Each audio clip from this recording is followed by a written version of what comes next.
So today we have Julie Shapiro here from Casa Chic. You might know her from TikTok, Instagram, Patreon, YouTube. Are you on YouTube? I'm starting on YouTube. Okay, and YouTube. So these are two people who inspired me when I was getting started to be like, oh, I could actually turn this into a revenue generating thing. But Julie, can you introduce yourself to our audience? I'm Julie Shapiro. I live in South Florida. I'm married. I have 2 grown children, and I started reselling in 2000. I was a trial lawyer, and I decided I couldn't be a trial lawyer and a mom, do both things well, and I started reselling by accident, and it ended up being so good that I never had to go back to the courtroom again. I didn't realize you were a trial lawyer. I knew you were an attorney, but oh, wow. So that makes sense why you're so comfortable speaking publicly and Well, it makes sense why I couldn't do both jobs because trial lawyers, you really have to, like, when you're in trial or getting ready for trial, it is not a 9 to 5 type of job at all. It involves travel and all that. And so it was great before I had children. Then I had 1 child. I had a live-in nanny, which sounds great, but it was a lot of guilt there. Because I couldn't put him in daycare or anything because I would sometimes be gone 12, 14 hours a day, sometimes traveling. And so I was like hanging on. And then I had another baby within 2 years. And the nanny didn't like the second baby for real. He was a crier. That's so sad. Yeah. I know. He's a delightful person now, but he was a tough baby. The first baby was on schedule and everything. He was like a crier.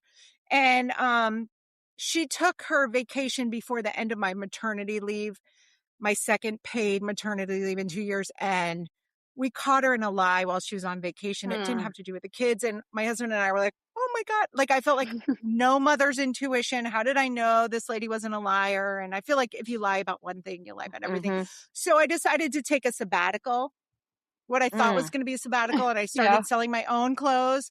And then I told my friends what I was doing. And they said, will you sell stuff for me? And I realized, wow, I can make enough money, not as much as I was making before, but enough money that I always had my own money. And all of a sudden it was, can I get a haircut, honey? Well, how much is a haircut? I'm like, what? That's how much it costs for a haircut? What? Cut it yourself. Like that type of marriage thing. I realized I was making enough money to keep him off my back, to help my family. And here I am, million years later. The kids have left the house. I'm still reselling and still we love survived it. Y2K. Yeah, right. My baby I was pregnant during Y2K, and I was like afraid to like leave the house on that day, like that the whole world was going to end, and I was like 8 months pregnant. So. Oh, that was a weird time. Yeah. Yeah. I bet too, did you have any, because I'm dealing with this right now. I took a step back I was in tech and then consulting, and I took a step back a year and a half ago because I was like, for the same reasons, it was just like, I can't do both things at once and be good at either of them. Right. And parenting is really hard for me. It's gotten easier, but like, it's such a new thing. It's like starting a fully new career when you're like at totally depleted. And so did you have any fears about like taking a step back and how that might impact you? Because for me, I'm like, I need to keep my skills up because what if something happens? What if my husband dies or leaves me, or, like all these anxieties that come up? Well, yes and no. So I really did realize that being a stay-at-home mom was way harder than I thought it was going to be, because I did have this live-in nanny who would hand me a clean baby at night when I was home. And then I had 2 kids, and we went from 2 incomes to 1, and I was doing so. Yes and no. I always thought I was going to go back. My firm was like, come back. Like, I wonder if I called them now, they'd be like, who? But when my eldest started driving, I was like, my legal brain is mushy. And so I did start a consulting practice, and I do practice law part-time now, like for private clients. That's cool. But I always knew I could go back to it. And I have a real estate license. I've had a real estate license since my sophomore year of college. I've never used it, but I always knew I had this backup plan. And I never relied on reselling like to pay the mortgage or anything like that. Like, reselling is very lucrative, but I never had that pressure, like, oh my gosh, if I don't sell enough stuff, we're going to be living in the car type of thing. Right. But, like my parents, I think, were like, you're a lawyer, you're selling stuff. But then again, now parenting is hard, like what you said. And I thought, well, they're just going to need me when they're little because little kids can't do anything by themselves. But honestly, I never even thought I wanted to go back to work full time as I got older, because once they start school, it's a whole nother ballgame. Yes. And then once they're preteens and teenagers, they don't think you need them, but being around, being involved in their schools, paying attention, keeping an ear to the ground, keeping the eyes open, so important. So I was so glad that I was able to be all in full-time mom and still be making this income. And I mean, I think it's such a good home-based business for moms. And I don't hear a lot of people really talking about that.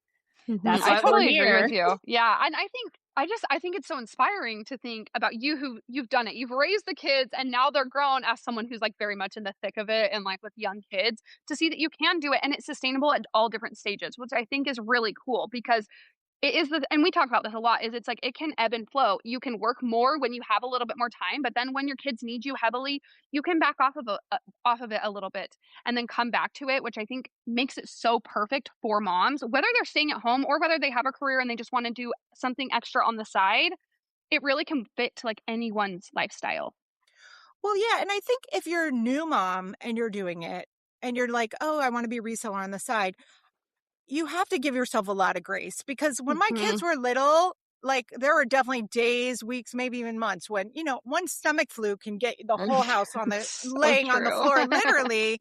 And, when you have teenagers or bigger kids, they're playing video games but with little kids, if it gets too quiet in your house, you're like, okay, What's wrong? What's going What's on? happening? Right. And so, I mean, I think if you have little kids, anyone who's listening that have little kids and are trying to do it, you have to give yourself grace and don't compare to somebody. Like my time is my own now. Like, I can decide what I want to do. My kids have left the house, but I am on the other side of it from you guys. And I was in the thick of it and I tried, luckily my husband's a great husband and an amazing father, like a really good father. So it was a 2-man job in my house. But looking back, like, I wonder if I was practicing law and I would still have tried to be the best mother I could have been, but would it have turned out as well as it did? My kids are, I believe, nice human beings. They're productive members of society.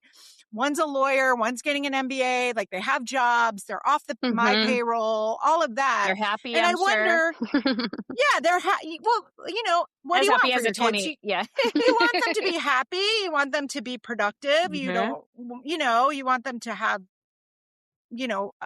a purpose in life. And I believe they do. I mean, I don't want to like jinx it, but like, I think they're doing great and they're fun and nice kids. And like, when you're in the thick of it, you don't always see that. You're like, every day is like, when people say it goes by fast, your days are long when you're a mom. I mean, really, some days are really, really long. And just have faith. But I do think like having eBay, and eBay was really new. The reselling really wasn't a thing when I started. And having eBay and figuring out, hey, this could be a business. And I did consignment pretty much for years, only consignment. And then I learned how to thrift. But it was a great business that I could run out of my house in a really part-time way and make great money. And I don't know a lot of other jobs that moms could do like that doesn't have to take over your whole life if you don't want it to. Yeah. And also that doesn't like need a massive amount of capital at the beginning too, because a lot of things do. Like, yeah, there might be some things that you could work down to be part-time, but it requires a ton of upfront investment.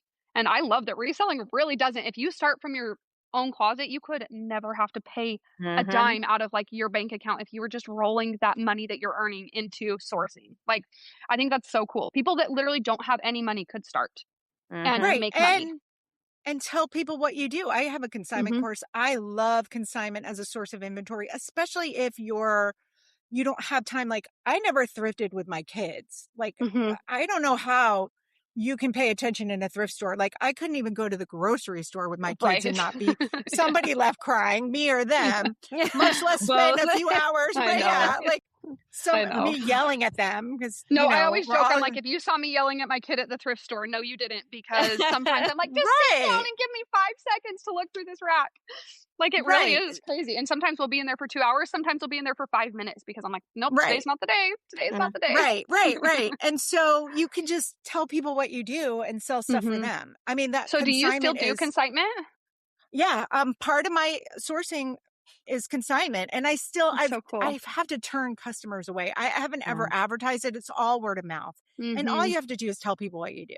You don't have to do it for strangers. It's crazy. Tell your nail person, tell your neighbor, tell your friends. Parents at have school. So much stuff.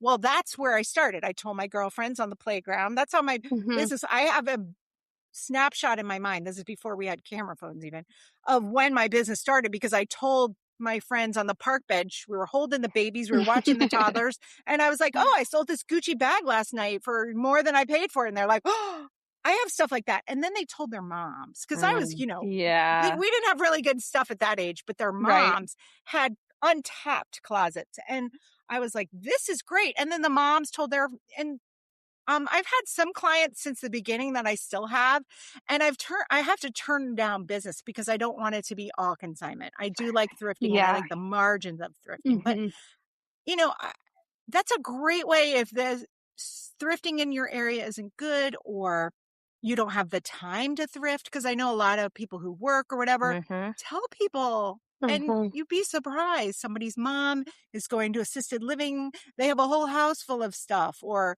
they're having a garage sale. They'll let you shop it first. Like, let people know. And you don't have to have a huge network of rich people friends to really find some good inventory that way. And it's a great way to learn. It's a great way to learn what sells. That's how I became really good at thrifting, is from my consignment business. That's really cool. I have not tapped into consignment at all. I know, Sam, you do a little bit of it too, right? Yeah. I feel like it scares me. Have you had any like horror stories with selling something from someone and them not being happy with that? Because I think like my people pleasing self is like, I want to avoid that at all costs. And like, what precautions do you do to like, do you have them sign a contract, or is it all just like an agreement that like you'll sell it for what you think it's worth, or how does that go? I just have because I've been doing it so long, I don't have a contract. I do it through emails, and I'm a lawyer. I don't have a contract. I do it through emails, and I take the stuff, I research the stuff. And even now, I don't tell them on site, like, oh, this is going to sell for $800. I sit down and I do some research. I send them a spreadsheet and I say, this is what I think the stuff will sell for. I'll try to get more, but this is the minimum prices I think. If this is good, give me the thumbs up. And 99% of the time, they're like, great. Just thrilled that you're doing the work for them. Yeah, it's so true. Now, in my consignment course, I talk about this. I had one client who I thought I did a great job. And this was when I was new. I didn't know this person. She was like a friend of a friend. And I went to her house to give her the cash. This was before Venmo. I always paid in cash. And I gave her back whatever didn't sell. And she looked at the list and she started to cry. And something sold that was her mother's handbag, and it only sold for X amount of dollars. And she was like, but this was and I was like, okay. And so now I'm very upfront with my clients about what I think stuff will get. And if they're ever on the fence, because sometimes they're like, I don't know. I'm like, don't give it to me. It's like they have emotional attachment, but that doesn't matter to who was buying it. Right. And even if they give you something like a Chanel bag or something like that, they're never going to be able to replace it for what they get on the resale market after they pay me. And so if they're like, I don't know, I'm like, think about it, give it to me next time. And usually they're like, yeah. But if they aren't sure, I'm not greedy, like just, oh, I want that Louis Vuitton bag. Like, take it. And other than that, they're happy, because just think of it. If you didn't resell and you had this stuff, you're going to give it to Goodwill, or you're going to send it into the RealReal and they're going to give you $1 for it. You're happy if somebody Venmos you or gives you a few $100s. You're like, oh, I can go buy more stuff. So yeah, that's so true. I recently had a bad experience with a consignor. Did you? Amanda. Oh my gosh. Yeah. Yeah, this stresses me out. Yeah. So it's interesting because one of my neighbors has fallen on tough times and wanted to sell her stuff. And I was like, hey, sell it. I don't need to take any commission. I'm going to go through your house with you. I'll use AI to write your descriptions. Here are 10 things. So it was like 10 or 20 things. And I was like, here you go. Like, sell these things, because I really believe, like, I truly believe in reselling, as, you know, whether it's buying furniture and flipping it for $100 more, whatever it is, you can pick up trash on the side of the road and 100%. resell it. And so I was like, here, this is my gift as a neighbor. And then she's like, no, I really want you to resell this for me. And I was like, okay, my commission is 50-50. I don't do the 80-20. I know a lot of consignment folks take 80 and give 20. I'm like, I'm fine with 50-50. Who does that? A lot of people. It's really weird. Crazy. Yeah. Do you do 50-50 too, Julie? I do 50-50. And I mean, I'm really upfront about it. I mean, everyone, my sister gave me stuff the other day. It's 50-50. Yeah, it's 50-50. You want me to do the work? I'm like, it's a lot of work too. It's not like you're just throwing something up. It is a lot of some work. Consignment people take 80%. Like some consignment. No, like, that's too much. That's crazy. And I'm like, I just don't feel good about that. I'm like, I'll take 50-50. And I listed a bunch of stuff for her, and one of her bags was going to sell because she told me, you know, I have it listed for, it was like a Tory Burch bag for $450. I was like, okay, I'm going to list it for $550, you know. Here's what it's going to be. And then she was really upset that we got an offer for $450. And she's like, well, after your fees and my, like the platform fees. And I was like, hey, let's take it all down. You're in a different space. But I was very upfront with her about what the price, but I spent a full like 5 hours listing her stuff for her. And I was like, but she was really kind of like angry and aggressive. And I was like, this was my whole thing. I didn't want to do it. Like, and I get it from her perspective. She's on tough times and she's a nice person, but it was just like, so I would say, like, definitely, like, if something feels desperate about it, for me, that was like I don't think flag. And if you're, so for me, I'm like, I won't do that again if somebody's desperate. If they're excited for me to, then great. Yeah. But that I was like, that was only, you know.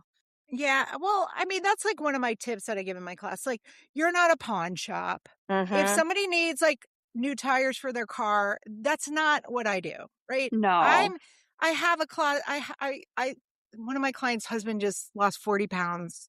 Everyone's losing weight, you know? And so she's like, he has these suits. Like, I don't know what to do with them. And I'm like, and this is somebody I've been working with for so long. I'm like, I'll take them. And like, you know, large suits. She's happy. Absolutely. She's like, she's happy to get $5 for it, much less. Like, I think one of the suits already sold for like $650. So like, worth my time, worth her time, and she's happy. The people who are like, oh, well, I spent $2,000 for this. You don't want those. And the more that you do consignment, and I think you just have to be upfront and blunt and from the start. And so if somebody wants you to sell for them, you have to be like, this is what I do. This is what I take. It's going to take at least 90 days minimum. Like, don't call me tomorrow. Like, and so the clients that I have now, most of them have been with me a long time, and they're like, I just don't want to see it again. Like, you're one step, get it out of my house. Right. I was going to give it to my housekeeper, or I was going to give it to Goodwill. Those type of clients is what you want. The people who are hurting for money, unfortunately, they should sell it themselves. Right. Like, don't be lazy. And with AI, you can, like, or just do it on Facebook at the very least. Just put it on Facebook, right? Because anyone can do that, or have a garage sale. Like, you know, that's not what I do, and I wouldn't recommend people. I agree do fully. that. Yeah. No, that actually makes a lot of sense, and like not having people that are desperate for it, because that's when things get sticky, and that's also when people like want it to happen fast, which that's something a lot of us don't have control over, especially if we're getting consignment and we don't know the sell through rate. Like, you can't guarantee that it's going to sell in 90 days. Like, you know what I mean? Like, you don't always know. So that's good. And those are good tips. I always try to get the highest prices for the stuff. So it might not always sell in 60 or 90 days. And my clients, they don't care. Like, the ones I have now, I have some like through friends of friends, like really, really wealthy clients. And those are the ones you they want. don't care. And they have like a lot of stuff with with tags. A lot of stuff with tags. A lot of stuff from the past year. You're like, wait a minute, this is still on the website. Oh, it didn't work. I forgot to return it. And I'm like, what? But they also, this is interesting, they also don't keep the boxes or the dust bags or the cards for the stuff. Like, if I buy something designer, right, I am like, that stuff is in my closet forever. I don't even have the thing anymore. And I'm still got that Gucci box up in my closet. Like, I don't know what for. And they all have really nice closets. So they have like display closets, like Kardashian type of closets where they see all the shoes and they throw the boxes away. And I'm like, don't throw the boxes away. The housekeepers do it because they're the ones setting everything up. And then right. So we can fit more stuff in. Yeah, I will say I have noticed that with like luxury consignment. They're like, no, sell it for that. That's fine. I'm happy to get anything back. And I'm like, no, we can get more. Like, no. Yeah, like, let's hold out. I'm like, hold out for, and they'll be like, no, just sell it. I'm like, just trust me. I know what this can go for. Yeah. Well, the clients that want to be really involved, I end up pushing away. Totally. The ones that don't care, they don't call me. They don't care. Those are the great consignment clients. Mm-hmm. But you might have to kiss some frogs before you get to that point because I've been doing it for 25 years too. Yeah. Right. I think this is all really good tips though, going for like people that are listening to, if they're looking to get into it, to know kind of like what to look for already. I'm like, okay, well, maybe I would be brave enough to do consignment if I was just really, really picky with the people I was working with. Oh, I'm picky and I give stuff back. Like, so, most of my clients now just like meet me somewhere or I do drive-bys. I don't have to go and like sit in their house anymore. Like I drive by and meet. Yeah. Right. Which is great. And if they give me stuff that I don't want, I like say, okay, I'm not going to wait. I used to, when I started, I was like listing everything. I felt bad. I didn't want to insult them. Now I'm like, and I say to them, this is not worth your time. What do you want me to do with it? And usually they're like, give it away or give it back to them or whatever. And it works out. But you might be like, keep your ear open because like I had this client who said my sister's kids have some clothes they outgrew and it's like really bougie clothes. And I don't do kids clothes because kids clothes don't sell for a lot of money. But I had a feeling that if I did okay with the kids clothes, I'd get in the mom's closet. Yeah. And I did. And the mom just hadn't cleaned out her closet, but the kids did. And the kids stuff was bougie and it actually sold. But now the kids are bigger too. And more expensive clothes. Adult sizes, right? So the shoes got a little bigger. The clothes got, more. They're still small clothes, but there are women's clothes and men's clothes. And so don't always say no. It's okay to investigate, or maybe it was like a lost leader almost, but then now the mom, oh my gosh, great stuff. So, and it's like if she's buying her kids bougie stuff, then her closet. I knew. Oh my God, the house looks like it's my favorite house to go to. It literally looks like a small hotel. Like it's a trial lawyer. I could have saved a trial lawyer, like a trial lawyer's house, and it's like the biggest house and I've been in a lot of good houses in that business, and this house is. I love going to it. It's amazing. Insane. So they have good stuff, but I had to go through like the back door to get it. Right. The kids That's stuff. a good tip. That makes sense. Do you ever miss, like, I know you're not a trial lawyer. Do you ever miss it? Like, and be like, oh, that would be fun to do. Or, when you see a house like that, you're like, oh, what could have been? Or are you very content and happy? I'm content and happy because I think I would have missed. I really liked being an all-in mom, and I was very involved. I was like a PTA mom and all of that. And I made good for mom friends, which I wasn't making in the law office. And my son's a lawyer now, so that's like good. I could talk to him about law stuff. My husband is not a lawyer. And I did start working on I do medical malpractice consulting now, and I do some other stuff. So I feel like I don't miss it that much. It looks glamorous on TV, but it's not, it's so much work. And I think the decision, it was a great thing for my family that I stopped being a trial lawyer, because who knows what would have happened in our life. And so I think it was good. And I do really like reselling. I really think it's a great job. I never burn out. I really love it still. I do it I consider myself a part-time reseller. I make a full-time income doing it. And now I have content creation surrounding it. And I really do still think it's a great job, and I still enjoy it, which is kind of amazing after all these years. It's so different though. Every single day is so different. Like it could be a sourcing day. It could be can I fix this shrunken Angora sweater day? It can be, like there's so much variety to reselling. I feel like I'll never get bored of this, but who knows? Well, because no, I agree. Right. If you're sourcing, you never know. Like it's always that thrill of, wow, what am I going to find today? I might find that vase that's going to be in Sotheby's auction, or I might find a bunch of crap. I think that's what keeps it fun. And it does change. It's changed a lot, and it's changing right now a lot. Yeah. Like with the whatnots changing, with the AI. So it keeps you on your toes. It's not monotonous in general. Yeah. I'm on this mission because I feel like I was so brainwashed throughout life to be like, no, you have to have 2 jobs in order to make life work and never rely on a man and all of these things, and it's like, once you have kids, it's like, wait, it's so, and my husband and I talk about this where it like kind of pits the partners against each other. Cause like, well, my career has to do this. Well, then the other partner is sacrificing, but like, it's one of those things where I'm like, the best decision I feel like I've made other than, my family is quitting my job and getting into this, because my family is so much better off because of it. And Amanda, I know you got in this a different way, and you have, are on the opposite side where like, I feel like it's almost like the exact reverse for me, which is so interesting. Which is like, you should rely on a man and all of that stuff. And it is one of those places where it doesn't matter what you grew up believing, because like, it's just like, hey, I can do this. And your input really like directly correlates with your output a lot of the time. 100%. And I love that about reselling. I think like if you're a results driven person, this is really good for you because you can put in effort and see results. And that's not always the case.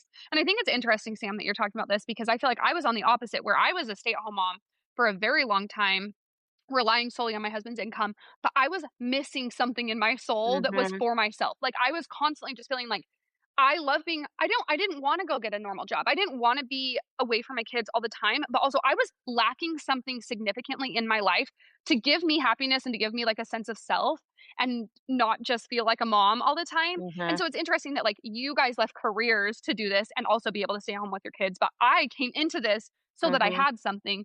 And it really shows that it can work on like all angles. Like no matter what you're doing, if this is something you want to do, it really can work for any person's lifestyle and be so beneficial, because the money can be really good. Like it really can. Yeah. And something both of you have said is you didn't have to pay your bills. Like your husband's paid your mortgage and everything. But I know, Amanda, you recently posted a video that said it doesn't pay my bills, but it could. And I think that is something like when I was talking to my neighbor, I'm like, no, you can actually make significant money doing this. Like, here are some real numbers, and people just don't believe it. I'm like, these are real. Like, Amanda, I know you made a ton on Whatnot, just in the few months you were on there. And and there's so many different ways. So if you're like a live seller versus, Julie, you and I are more traditional. Obviously, like Whatnot terrifies me. The way that consignment terrifies you, Amanda. I'm so terrified of Whatnot because I'm like, I'm in the Bay Area. Good at it. My cost of goods is higher. Yeah. And that's Julie. When I remember, I think the first comment I left for you was like, how do you get shit for $3? Because there is literally nothing I can buy. In the Bay, jewelry I can buy online. for $3. But go online, and it's like, okay, you can go. Well, and at the bins, my bins though are $3.19 a pound. I don't go to the bins. So I'm not a bin shopper. I hate the buns. I hate the bins. The bins here are rough, but I love the idea of the bins, and I get why people do it. But I think that you can make I make a full-time income working part-time. I sit at my desk maybe 3 hours a day. But if you want to quit your job to become a reseller, it's a different animal. It's a different animal. The stress level is different. And if you have a job with insurance, you need to make sure you can cover that and all of that. I know a lot of people like doing it as a side hustle, and they're like, oh, I'm going to stop working for the man and all that. And the fact that I could pay, I don't know if I could pay all the bills right now, but if I had to, I could amp it up, I'm sure. Sure. But I feel like I don't have the stress. Like I have a problem right now on Poshmark where somebody bought a $900 handbag, and it went through authentication in a pass, and she's like, the authenticator must have broken something on it. Oh And my now I'm like, gosh. oh, I'm going to get screwed. I know Poshmark's not going to pay me. I know they're going to say it was broken. And Poshmark has such bad customer service in this. And so like, if I needed that money to make a car payment, that would be like, I wouldn't be talking to you right now. But the fact that it's like, it's not, I don't have that stress on me. And so that has been nice. My husband's in corporate America and all that. But I do know people that do it that are single moms, that are single, that are couples, that just resell and they're living good lives. Yeah. I mean, but then again, who knows what people are making? Like, I don't share my numbers. Isn't that the truth? I know a lot of people share their numbers, but I saw somebody the other day that shared their number and it looked like a really huge number. And then she's like, well, if you want to know my numbers, you have to, subscribe to my Patreon. Right. Which I have a Patreon, but I don't really, I share my cost of goods and things like that, but I don't share like, oh, I made X amount of dollars. Because really, what difference does it make if I make $100,000 or $1 million? It shouldn't make a difference to anybody.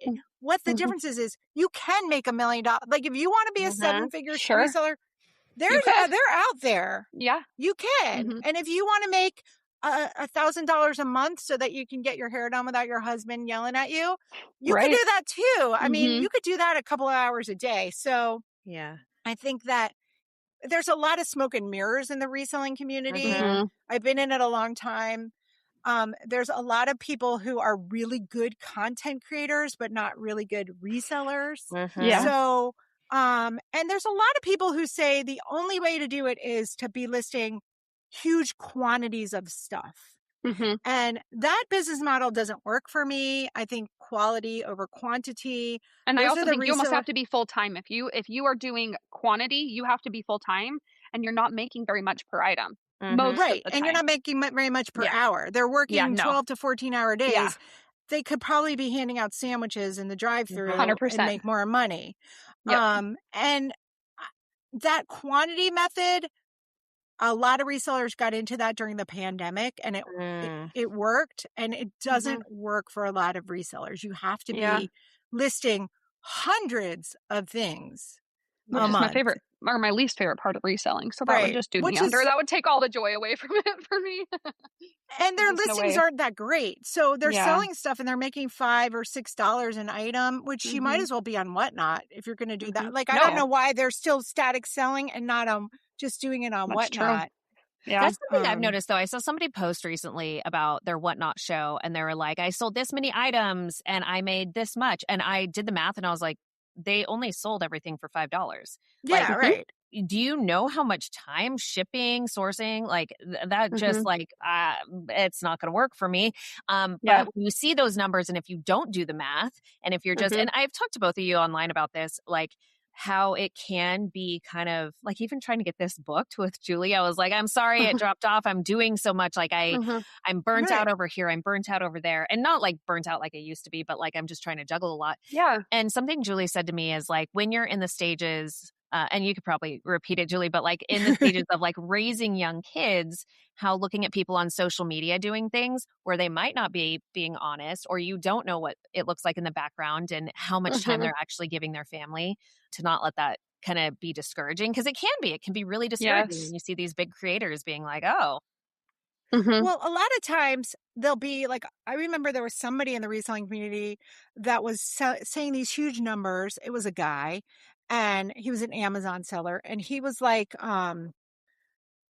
hey, I'm making, $300,000 or $400,000 a year selling books on Amazon. And then he had a family, and they had to move out of wherever they lived. They got evicted, or their lease was up or something, and they didn't have enough money to like move into a place by themselves. They had to move in with a friend.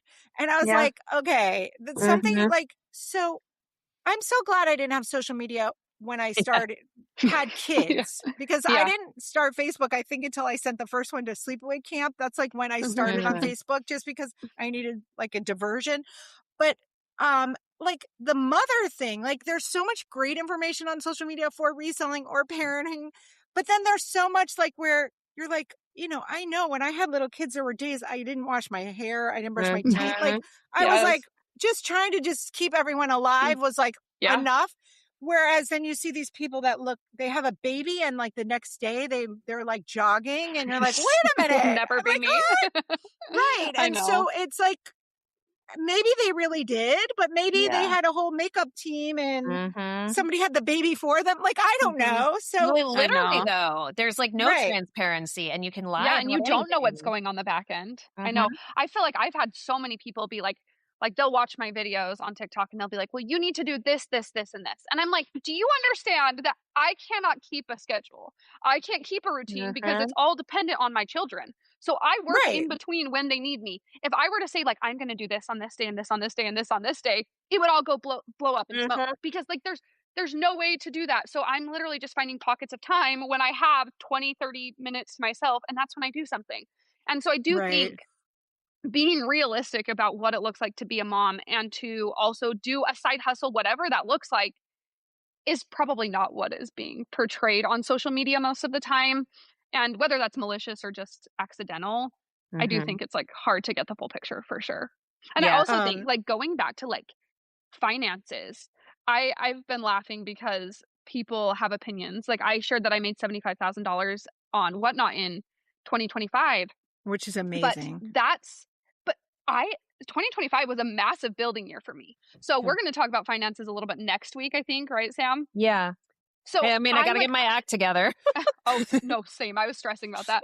But I'm like, I'm so excited to show people that like, that seems like a really big amount of money, but this was a huge building year for me. So the amount of money that I spent on clothing racks, on hangers, on storage containers, on storage racks, on so much because it was my first year on Whatnot. And there were so many expenses go into that. So sure, me saying that, it looks nice. It looks exciting. And I wanted to like motivate people to do it and to like take the jump to Whatnot. But also it's not like $75,000 didn't go in my pocket. You know, I still have to pay taxes on that. There's still fees taken out of that. So I do think it's important to like have those conversations where like, yeah, it looks nice, but that's not the reality, right? That's not the reality.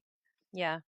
Well, when I started reselling and I started doing like some retail arbitrage on the side, and I didn't even know that's what it was called. I was buying Kate Spade bags at Bloomingdale's when they were on sale because there was a Bloomingdale's in my house. And I thought I was making a lot of money, and I'm not a math person. I was an English major. I went to law school, and my husband is a math person. And he was like, what's going on with this little business of yours? And he's looking, you're not making any money on those bags. And I was like, and he's like, you're not making any money. And I was like, oh, so like my top tip for that is if you're new, get an Excel spreadsheet, even if you don't know how to do Excel. I don't know how to do Excel, but I know how to do a spreadsheet. And you could have ChatGPT make you a spreadsheet and track every cent. Track your fees, track your promoted listings, track your Prime lister, track your venue or whatever you're using, track everything, your cost of goods, every dollar you're spending on shipping labels and on a printer and really make sure that what you're selling is worth your time. And yes, when you're building, it's okay. But once you get that train going, you really need to pay attention to that, because I think a lot of sellers might be like, I'm a 6-figure seller. What does that mean? Like, what does that mean? You're making 6 figures, or like so, you could be bringing in a lot of gross profit, but you're spending a lot, net. So it's like net. But I'm very upfront about that. I'm like, know what you're doing. Yeah, I mean, I have everything tracked in a spreadsheet. That's how I know that I like the that's the first step. Then and then it gets in your head like, maybe I shouldn't buy this, or I've got a lot of inventory and I haven't listed it. I need Julie, to list it. You would think this is the thing about ADHD or whatever I have. No, but it's fun for me. It's not having a boss. Yeah, it's also like a hobby. I think that's the thing too. And I've turned it into, I don't know if y'all do this. Do you go thrifting with your friends? Because I drag my friends to the bins with me now. No, that's so fun. Love it. I do with my siblings. You do? My little brother. No. Yeah, I actually love it. I'm 11 years older than my youngest brother. And so he loves thrifting. And so I'm like, that is my thing with him, is that we get to go thrifting. Oh, I love that. So that's fun. Yeah. No, I'm lone. I am like, don't you see me in the thrift store? People will come up to me and be like, if they recognize me, and they'll be like, and I'm like, and I have like the look, like, don't talk to me look. Yeah. But I don't wear headphones because I'm scared that there's going to be like something violent going on and I'm going to have to run for it. But I'm like very focused because sourcing is my superpower. And I tell my students in my class, like a surgeon, you have to be focused on the task at hand so you don't make mistakes and you don't miss out on good stuff. So I don't do it as a social activity at all. And no one in my family thrifts. We're not thrifty. Really? Okay. Yeah. I mean, I just started thrifting last year. It was literally I went to the thrift store and I was like, I'm going to do this. I used to go to TJ Maxx. Actually, we didn't have that. We had like Marshalls and Ross and stuff, or Kohl's big end of year sale. But, and I know, Amanda, you do that still. We went to that 49 cent. She went to the 49. I saw that on your TikTok. I was like, oh, maybe I should go. And then I'm like, I don't need to go. Like, I had to remind myself, no, you don't need to go. You need to list what's in the house right now. You don't need to go to the Ross. I don't think it would be worth it. I have some big feelings on retail arbitrage, and I've been wanting to do a TikTok about this. But I do not think it would be worth going if you were sourcing for like eBay and Poshmark. But because the margins are so good, if you can get good brands for whatnot, I mean, it's almost like free money. Like you're getting 50-cent items that you know are going to like guarantee sell for $5, $10, $15. Yeah. So I feel like retail arbitrage, and this is something I think a lot of people leave out of the equation when they're telling people to go to Target, or not to Target, to Ross or to the TJ Maxx, is that you need to look at how many of those items are listed currently. Don't look at the solds, because there might be one that sold for a $50 profit, but there also might be 15 of those exact size and style listed. So you're competing against all of those. So your chances of really selling that, at least very fast, are not very good. And I don't think people talk about that often. A lot of stuff that's in the store is on the website too. So somebody else could just go and purchase it for, that cheaper price. I think before the pandemic, there was Nordstrom Rack had some crazy like $4 sale or something. Oh, wow. And I didn't go, but like every reseller was like all over it. And they were like cartloads full of crap from Nordstrom for $4. And some people still have that stuff in their stores. So they were just getting, this is like one of the things I say to my students, like, don't get mesmerized by cheap. Just because something's 50 cents, you need to make sure it's going to sell. And we've all done it. And it's sometimes hard, even now, after all these years, it's still like, oh my God, but it's new with tags and it's 50 cents. Doesn't mean it's going to sell. Doesn't mean you have to have like, my mantra is this worth my time? Is it worth my time? Is it going to make money? Is it going to sell quickly? All of that stuff, because like but you're able to do it because you have the Whatnot outlet. Like I know I bought that stuff last week and it will be gone after tonight. You know what I mean? That's like amazing. I'll sell all of that in my show. So, but again, like I would not do that if it wouldn't be worth my time. And also I like selling things fast on Poshmark and eBay. So I'm not going to pick up something that could sit for 2 years.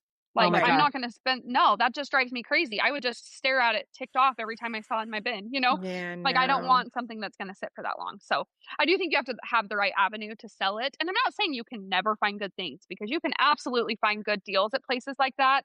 I just got some, they came in a Key eyeglasses case, but they're Tom Brown.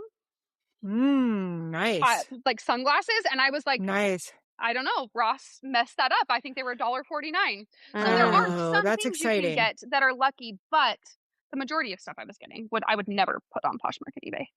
Like it just wouldn't be worth it. I think it's harder with social media and people posting about it. It's harder too. So that Ross 49 cents used to be sort of like on the down low, and now like I'm sure, especially here in South Florida, there's a lot of resellers. Like they're probably already picked it over. So I mean, I tell went myself 2 years ago. So this is my third year going. The first 2 years, I walked right in, and like there were other people, and people were coming out cartloads, but it was not like it this year. There was a line, and I thought, how interesting is that? That has to be thanks to social media, because the other 2 years there was never a line. Like there were people that knew what they were doing, but there was never a line out the store, and this year there was. Yeah. I mean, I used to find stuff even on clearance at Target. I mean, I was in Target every week getting diapers and whatever. Yes, and I was like in Target all the time when my kids were little. And like I would find stuff that I could flip there. And now there's like professional resellers like there. Like, so social media is so helpful, but it also, makes saturates things harder. Things. Yeah, actually, that's a question I have for both of you, because you both post about this, and Amanda and I have talked about it a little bit offline, but like in sharing all this information, we do want to help people. We want to help people get into it, but then you're also kind of cannibalizing your own market, because then you're getting more competition. people are going to the sales or the thrift stores that you're going to. What do you think about that, Julie? Because it is one of those like kind of fine lines. And I know some people are like, don't post about anything. And other people are like, post it all. I never post about where I buy because it could be somebody else's honey hole and I don't want to give up my honey hole. And I don't ever talk about what I'm buying or selling except for to my sourcing school. I have this sourcing school. It's $10 a month on Patreon. It's a teeny little gate, but if I put it on YouTube, I feel like I might saturate my own market. And I've already sold it. But if I tell you, oh, I bought this and I bought this for $5 and sold it for $65, there's a limited number of people who are seeing that. And if I put it on my TikTok or my Instagram or on YouTube, which I don't have a big YouTube following now, but I probably would get one if I put sourcing school on there, then all of a sudden you pick it up for $5, you pick it up for $5 and you're like, you know what? I want to sell mine faster than hers. I'm going to sell for 60. And you're like, I want to sell. And then all of a sudden you're getting $20. Right. So, I don't.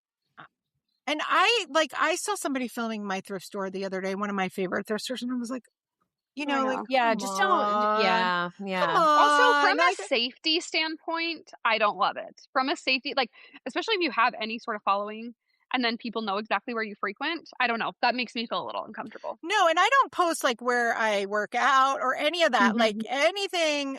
I mean, I guess you could find me, but I don't. If people want to find you, they can, but you don't want to give them all the hints, Right. And I feel like thrifting, I do feel like when I'm thrifting, I don't film there because that is where I make my money. And if I pay attention when I'm thrifting, I will do a good job. I can be in and out of there. I can be there for a couple of hours, leave with a couple $1,000s worth of profit. Right.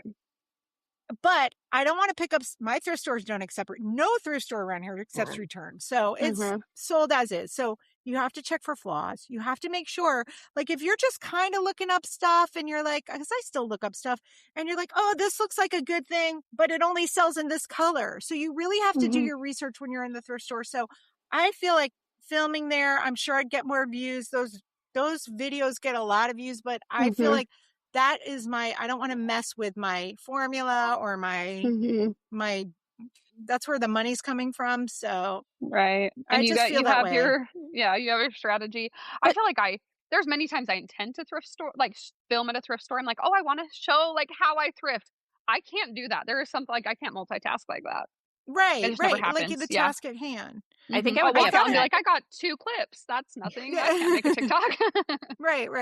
I would definitely be upset if somebody was filming in my thrift store or my workout class or whatever, because I'm like, I didn't consent to this. Like, get me out of your stuff. I think that is something that is weird. But okay, I need to know the answer though to the question about sharing all this information, getting more people into reselling. Are we saturating our own market? Like, even though we're not telling people where we're sourcing, what we're getting, all of that stuff.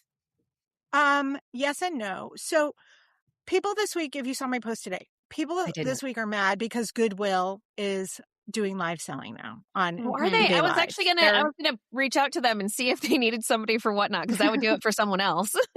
They've been on Whatnot for sure.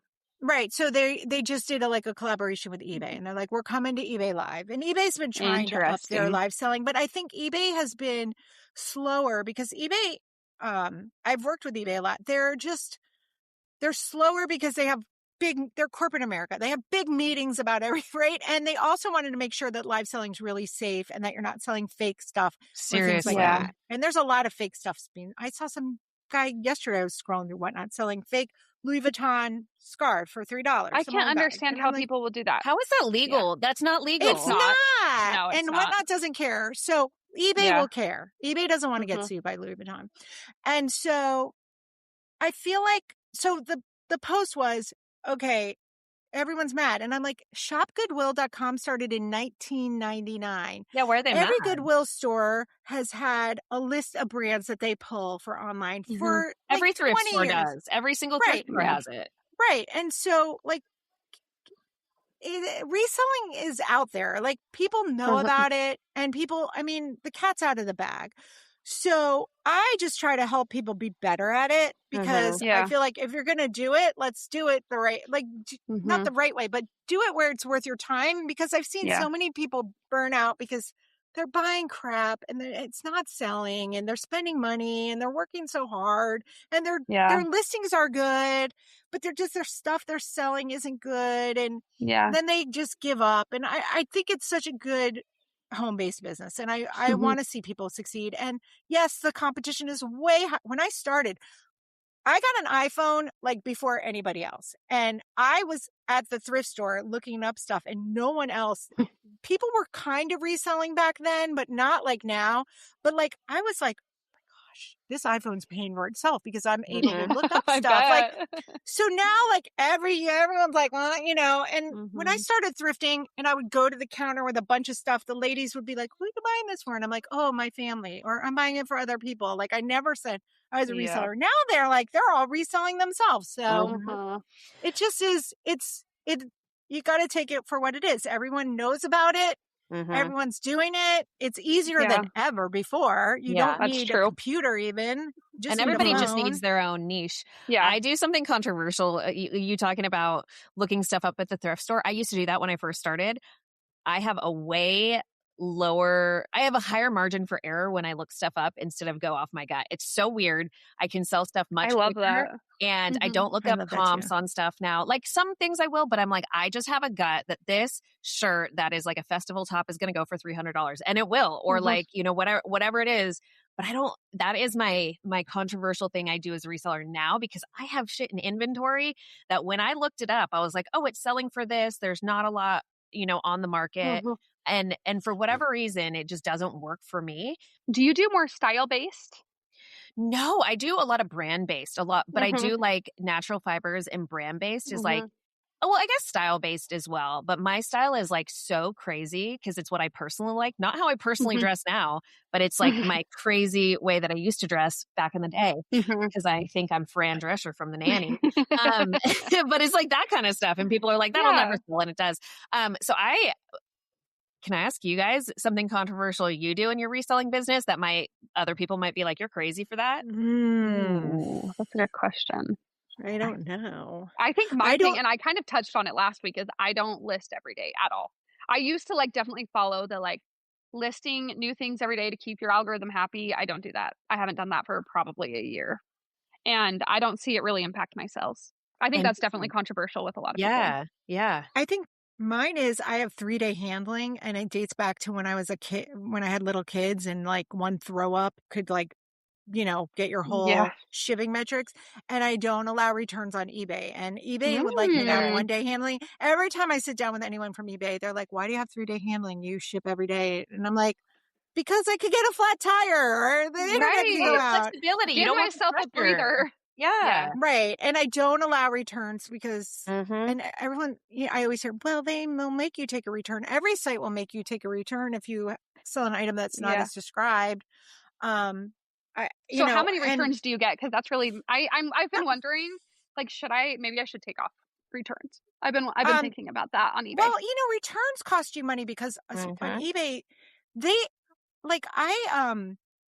somebody did open an item not as described, I think last month, and it took them so long to get it back. So then it's not in your inventory. You're not making any money. And with returns, I mean, you can deduct the shipping both ways if you have buyers allowed to return, but it could be out of your inventory for a long time. They could have used it. I just feel like the using it part is like it comes back in a different condition or a smell. And I feel like I'm sure I would sell more stuff if I allowed returns, but I don't know if my profit margin, because what I found was I did try allowing returns maybe 10 years ago, and I found that people were lying to prevent having to pay shipping. Yes. So I get that often. And they weren't reading the listing. So with mine, if you're buying something from me, I don't take returns. It's on there. Like buyer does not accept returns. So like you're going to maybe pay attention more and make sure you really want it. Whereas, I mean, how much stuff? That's valid. I mean, this might be controversial. I buy a lot of stuff on Amazon, and I know people hate Amazon, but I do, and I return a lot of stuff on Amazon because everybody does.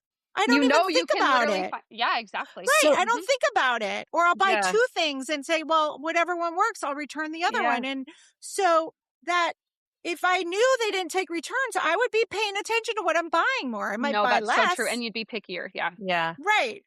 But so I just think I'm glad eBay gives you those options. eBay does like when you accept returns. eBay likes same or one day handling. It will help you get higher in search. But I think with pre-owned, the standard for pre-owned is different than new with tags, and people kind of know. Yeah. But yeah. I went to my UPS store and I was asking them because I was like, oh, how many like orders do you do a day or shipments do you do a day? And they said almost all of our orders, all of our shipments are Amazon returns. And I was they make so much money. Whoa. Those places are in business because of Amazon. Which is crazy because I'm like, but then every time I'm in line, because I sell on Vestiaire, however you say it. And you can only ship really via UPS there. You can if people do direct shipping on USPS, but for your luxury items, Julie, you should be selling there because they have great authentication and customer service and stuff. They're like very high and lower fees, and you can become a professional seller. So you get like some benefits there. I tried it years ago and I didn't like it, but maybe I'll have to try it again. For luxury stuff, and now people are like discovering it, especially with all the tariffs and stuff happening. They do have tariffs on there, but it's different than like eBay or Etsy because it's all just included. So that has been something that I've noticed is they really like vintage stuff on there and luxury. So if you're looking for that, and they do a professional thing. Yeah. I'll send you a link for the professional. Okay. Okay. Thing. Like have to have a business. But I know we're at time, and something Amanda and I started doing last week is our high and low of the week as a reseller. So Julie, you are our guest of honor. So what is your high and low of the week, or low and high? Let's start. The low was this Poshmark case because I feel like it was a handbag with a key and a lock, and she was like, the key is broken, and she's being really nice about it. She hasn't even opened a case yet, but there's a reason. Why hasn't she opened a case though?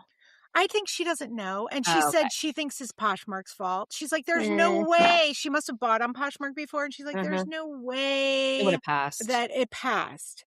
And so I'm like, what's my high? My high is that my sales, I crunched my numbers for January, and January was my second highest Poshmark month ever. And I've been selling on Poshmark for 7 years.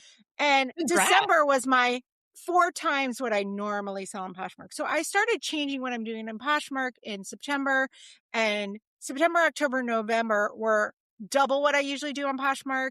December was 4 times what I usually do. So it's like a new normal. And then I was like, what's going to happen in January? And January was amazing, even with Poshmark's nonsense they have going on. So and that's amazing, especially because January is usually pretty low too. So the fact that you were up in January is awesome. Not for me, because I thrift in Florida, and I don't sell a lot of heavy like wintery coats stuff or sweaters or stuff. I mean, I have some. That's like my primary thing. Right. So I sell a lot of like year round. And so I always sell more bathing suits in January than I do like in the summer. That makes sense. So I have like people are coming to South Florida, or jumping on cruises, or thinking about spring right now. So March is always my best month. And December is usually my worst month. Oh, really? So, interesting. And I always take a vacation. I usually take the second half of December off. This year I didn't, because we traveled a lot in October. So that was like my high, like crunching those numbers. I was like, whoa, that's amazing. Nice. Yeah. Amanda, what about you? What's your low and high? Okay, my low is I had a return on eBay, which is funny talking about returns. They said that they're like equestrian pants. I got a bunch of them in a pallet. They sell very, very well. I have already sold, I don't know, probably like 50 pairs of them. This one person said that they're fake. And I'm like, and it's hard because where I get them in pallets, I don't have a receipt from the store. But I mean, I've sold so many of them that I'm like, it's not true. It's not true. eBay doesn't care. They literally came, exactly. eBay doesn't care. And they come in like the actual poly bags. They have the barcode on them. They're all branded, and not really something someone would fake anyway, because they're a very small brand. Yeah, but so I'm like, I have that person knows. Luckily, they're one of those things, and I try to remind myself this with returns, is like, if you sold it once, you can sell it again. So I'm not too worried. I've sold so many of them, it will sell. But you just reminded me. A bummer. I know. So what was your high? What was your high? I don't know. I feel like we talked about this because we had our last podcast Thursday, which was after my last Whatnot show, but it was a really good Whatnot show last week.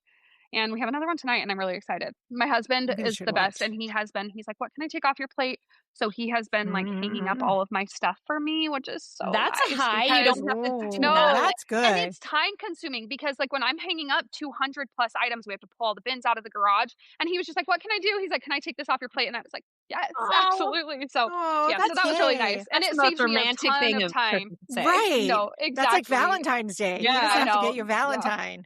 Yeah. I know. Yes, usually my Wednesdays are really heavy when I have my shows that night because it's just like one thing after another to prep. But I'm like, wow, like I got to go to the gym this morning. I'm like, I don't have that much to do because that usually takes up so much of my day. So that's a high. I like that. What about you, Sam? So my low is that my storage is just destroyed right now. Like it is just like a bomb went off, but I'm like being okay with myself about that because my garage is clean and that's my high. I saw that. It looks so good. We haven't been able to park in there since my son's first birthday. I used to like have my gym in there and everything, and he's 5 now. And so it took an organizer 3 days with me for 3 hours each day, but we finished it yesterday, and that is my Valentine's present to my husband and my son. They're both over the moon. And so the energy in our house is very high right now. And so I will take amazing. Messy storage over messy garage any day. So yeah, I love that. That's awesome. That's great. So, all right. Well, I know you both are very busy. So thank you so much for being here. And I could definitely imagine us having a part 2 later. Yeah, I know. I feel like we could talk so much. Anytime. Yeah.